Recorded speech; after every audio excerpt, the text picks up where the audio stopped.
Hi friends, welcome to ಗರಿ creations. ನಾನಿವತ್ತು ನಿಮಗೆ ತೋರಿಸ್ತಾ ಇರೋದು ನಾರ್ಮಲ್ ಕ್ಲಿಪ್ಸ್ನ ಅದನ್ನು ಹೇಗೆ ಸ್ವಲ್ಪ ಡೆಕೋರೇಟ್ ಮಾಡಿ ಹೇಗೆ ಯುನೀಕಾಗಿ ಕಾಣೋ ಥರ ಮಾಡೋದು ಅಂತ ಹೇಳ್ತಾ ಇದ್ದೀನಿ. ಅದಕ್ಕೆ ಈ ಥರ ನಾರ್ಮಲ್ ಕ್ಲಿಪ್ಸ್ನ ತೊಗೊಂಡು ಅದ್ರ ಜೊತೆ ಶೈನಿಂಗ್ನ ತೊಗೋಬೇಕು.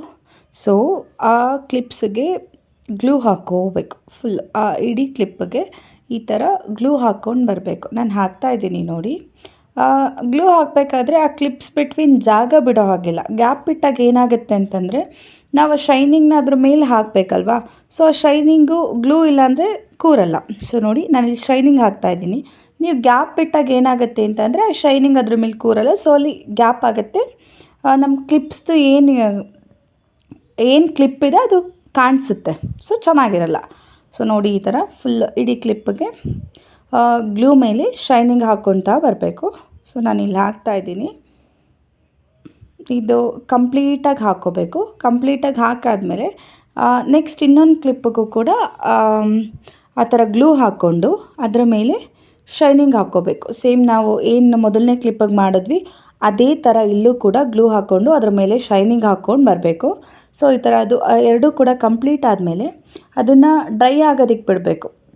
ಈ ಥರ ಸ್ವಲ್ಪ ಹೊತ್ತು ಡ್ರೈ ಆಗೋಗ್ಬಿಟ್ಮೇಲೆ ಆ ಎಕ್ಸ್ಟ್ರಾ ಶೈನಿಂಗ್ ಏನಿರುತ್ತೆ ಅದನ್ನೆಲ್ಲನೂ ಆ ಥರ ಸ್ವಲ್ಪ ಅದನ್ನೆಲ್ಲ ಕ್ಲೀನ್ ಮಾಡ್ಕೋಬೇಕು. ನೆಕ್ಸ್ಟ್ ಕ್ಲೀನ್ ಮಾಡ್ಕೊಂಡು ಏನು ಮಾಡಬೇಕು ಅಂತಂದರೆ ಈ ಥರ ಕ್ಲಿಪ್ ಮೇಲೆ ಸ್ವಲ್ಪ ಗ್ಲೂ ಹಾಕ್ಕೋಬೇಕು.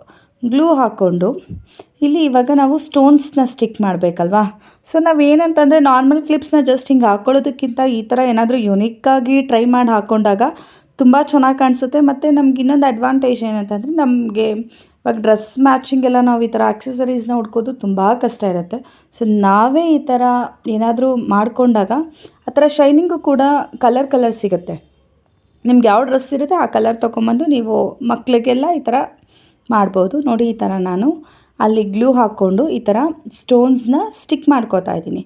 ಸ್ಟೋನ್ಸ್ನ ಈ ಥರ ಸ್ಟಿಕ್ ಮಾಡ್ಕೊಂಡಾದ್ಮೇಲೆ ಅದು ಕಂಪ್ಲೀಟಾಗಿ ಈ ಥರ ಡ್ರೈ ಆಗಾಕ್ಬಿಟ್ಮೇಲೆ ಈ ಥರ ಕಾಣಿಸುತ್ತೆ. Thanks for watching.